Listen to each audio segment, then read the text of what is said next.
நம்ம இன்றைக்கி எந்த படத்தை பற்றின ரிவ்யூ பார்க்க போகிறோம் அப்படின்னு பார்த்தீங்கன்னா மெர்மைட் கிரானிக்கல்ஸ் சீ கிரியேச்சர் அப்படிங்கிற ஒரு படத்தை பற்றின ரிவ்யூ தான் பார்க்க போகிறோம். ஸோ அப்போ ரிவ்யூக்குள்ளே போகணும் நம்ம சேனல் சப்ஸ்கிரைப் பண்ணிக்கோங்க, அப்படி லைக்கையும் போட்டுருங்க.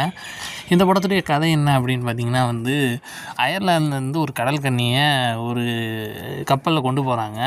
ஸோ அவங்க அமெரிக்கா கொண்டு போகிற வழியில் என்ன ஆயிடுச்சு அப்படின்னு பார்த்தீங்கன்னா, தேவையில்லாமல் தடை செய்யப்பட்ட ஒரு தீவுன்னு சொல்லலாம், அந்த பகுதிக்கு போயிடுறாங்க.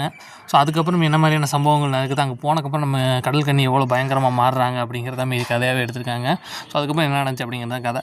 ஸோ இது முழுக்க முழுக்க இந்த கடல் கன்னி, அப்புறம் அந்த மர்மங்கள், ஹாரர் இதெல்லாம் வச்சு ஒரு த்ரில்லர் மாதிரி கொடுக்க மாதிரி செஞ்சுருக்காங்க. சொல்லப்போனால் இது ரொம்ப பழைய படங்க, 2001 என்னமோ அந்த படம். ஸோ இந்த டயத்துக்கு இப்போ பார்க்கும்போது ரொம்பவே அப்படி ஒன்றும் பெருசாக இருக்க மாதிரி எனக்கு எதுவும் தெரியலை. ஸோ பெருசாக பயமுத்துற மாதிரி சீன்ஸுமே எதுவும் இல்லை. ஹாரர்னு சொல்கிறாங்க, பட் பயமுத்துற மாதிரி அவ்வளோ பயங்கரமான சீன்ஸ்லாம் எதுவுமே இல்லை. எனக்கு அவ்வளோ ஒர்க்கான மாதிரியும் தோணலை. ஸோ என்னை பொறுத்தளவுக்கு இது ஒரு பிலோ ஆவரேஜ் மூவி தான். இதுக்கு எவ்வளோ ரேட்டிங் கொடுக்கலாம்னா 5க்கு ஒரு 2.5 வேணால் கொடுக்கலாம்.